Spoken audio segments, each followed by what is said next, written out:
नमस्कार, मैं नियाज खान और आप देख रहे हैं न्यूज एक्सप्रेस। मंडी से बीजेपी सांसद और बॉलीवुड एक्ट्रेस कंगना रणावत को लेकर कहा जाता है कि वो हमेशा कुछ ऐसा कर देती हैं या फिर बोल देती हैं जिसका खामियाजा पार्टी को भुगतना पड़ता है।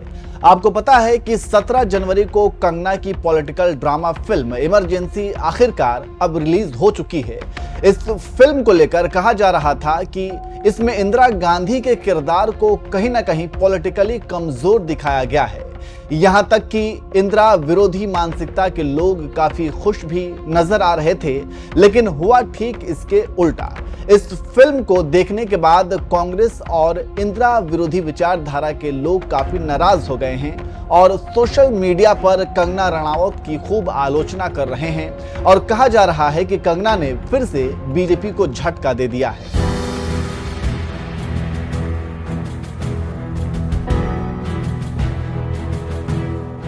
जिस फिल्म को बनाने में कंगना रणावत ने जी जान लगा दी, जिस फिल्म को लेकर कई विवाद हुए, कई तारीखें बदली गईं, वो फिल्म आखिरकार 17 जनवरी को रिलीज हो चुकी है, लेकिन बॉक्स ऑफिस पर कुछ भी कमाल नहीं कर पाई।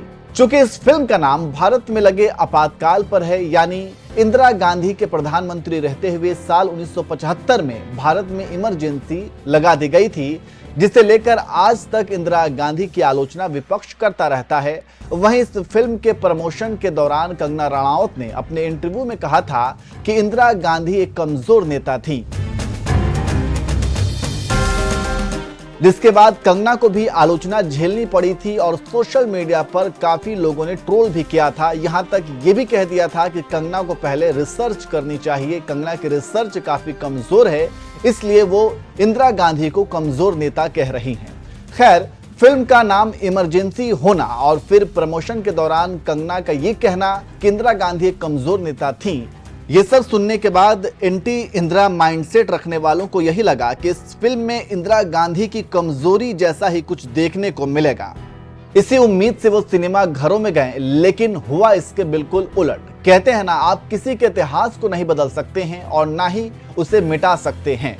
फिल्म इमरजेंसी में भी इंदिरा गांधी के व्यक्तित्व को जो दिखाया गया, उसे देखने के बाद राइटिस्ट माइंडसेट के लोग नाराज हो गए हैं, क्योंकि जिस उम्मीद से वो फिल्म देखने गए थे वो कुछ वैसा देखने को मिला ही नहीं। उल्टा ये कहा जा रहा है कि कंगना ने इंदिरा के किरदार को लेजेंड बना दिया है। चलिए अब इस फिल्म को देखने के बाद कुछ लोगों ने क्या कुछ कहा वो भी हम आपको बता देते हैं। पत्रकार अजीत भारती, जिन्हें लोग प्रो बीजेपी पत्रकार कहते हैं, उन्होंने इस फिल्म का रिव्यू किया और इसका कंक्लूजन निकालते हुए कहा, जब आप फिल्म देखोगे तो आपको लगेगा क्या ये फिल्म कांग्रेस ने तो नहीं बनवाई है, क्योंकि जब आप फिल्म देख करके आएंगे बाहर तो आपका इंदिरा गांधी को लेकर सम्मान बढ़ जाता है कि यार ये तो गजब की थी। हालांकि जैसे ही अजीत भारती ने इसका रिव्यू किया तो बहुत से लोगों ने उन्हें ट्रोल भी करना शुरू कर दिया। एक यूजर ने तंज कसते हुए लिखा, ये क्या भाई, अजीत भारती के पेट में दर्द हो रहा है। एक और यूजर ने लिखा, बंदा कहना चाहता है कि इंदिरा गांधी सम्मान के लायक नहीं थी, उसका सम्मान मत करो, मतलब भारत की प्रधानमंत्री का सम्मान नहीं होना चाहिए। और ये बात एक वो आदमी कह रहा है जो पूरा दिन देश के प्रधानमंत्री के सम्मान के लिए लड़ता है। एक और यूजर ने तंज कसते हुए लिखा, मतलब ये बताने की कोशिश कर रहा है कि इस फिल्म को बीजेपी ने बनवाई है। एक ने लिखा, कुछ नहीं, ये फिल्म चल जाए, किसी तरह उसका प्रोपेगेंडा कर रहा है।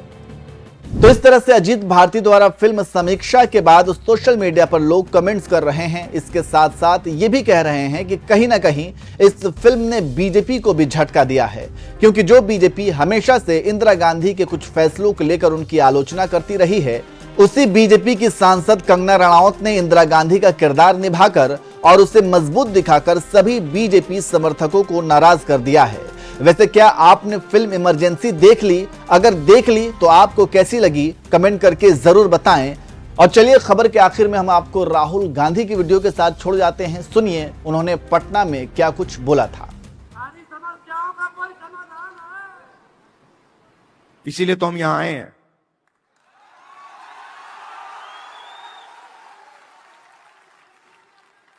तो तकरीबन 90% दलित, आदिवासी, पिछड़े वर्ग के लोग माइनॉरिटी हैं। और अगर आप उन अफसरों की लिस्ट देखें तो 90 में से 3 ओबीसी वर्ग के हैं। आपकी आबादी 50%, 90 में से 3 आपके। और अगर हिंदुस्तान की सरकार 100 रुपए खर्च करती है बजट में, 100 रुपए बांटती है, तो ओबीसी अफसर 5 रुपए का निर्णय लेते हैं।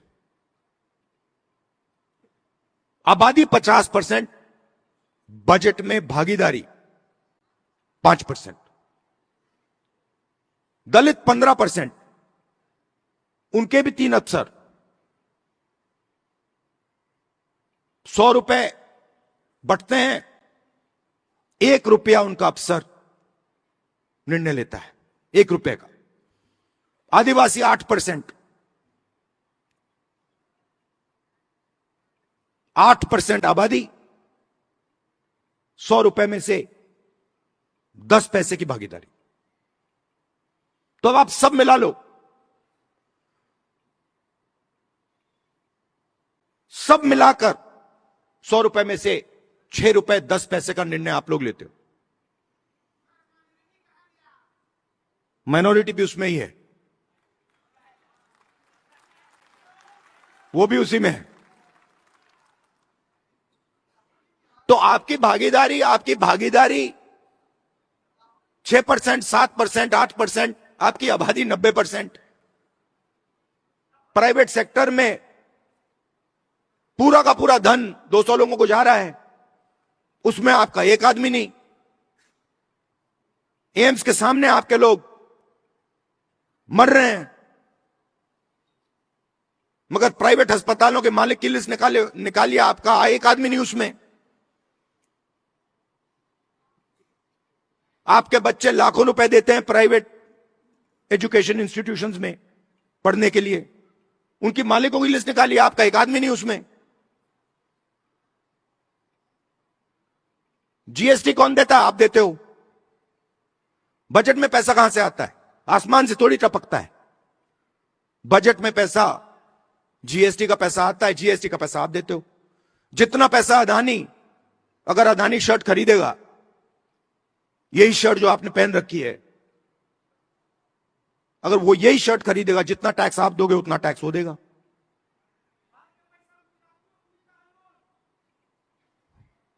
तो हो क्या रहा है? आप मेहनत कर रहे हो, आप जीएसटी दे रहे हो, आपके जेब में से पैसा निकलता है, महंगाई बढ़ती है, आपका पैसा कहां जाता है? प्राइवेट अस्पताल में जाता है, प्राइवेट यूनिवर्सिटियों में जाता है,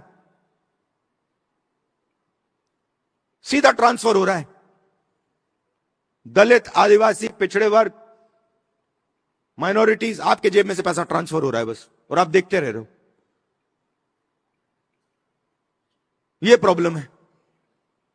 अब पहला कदम हमारे लिए क्या है, मैं आपको बता देता हूं। पहला कदम हमें यह पता लगाना है कि सच्ची स्थिति क्या है, सच्ची सिचुएशन क्या है। जाति जनगणना, और हम छोड़ने वाले नहीं है। और यह बिहार वाला जाति जनगणना नहीं, यह फेक जो जाति जनगणना इन्होंने किया है, लोगों को बेवकूफ बनाने वाला, ये नहीं।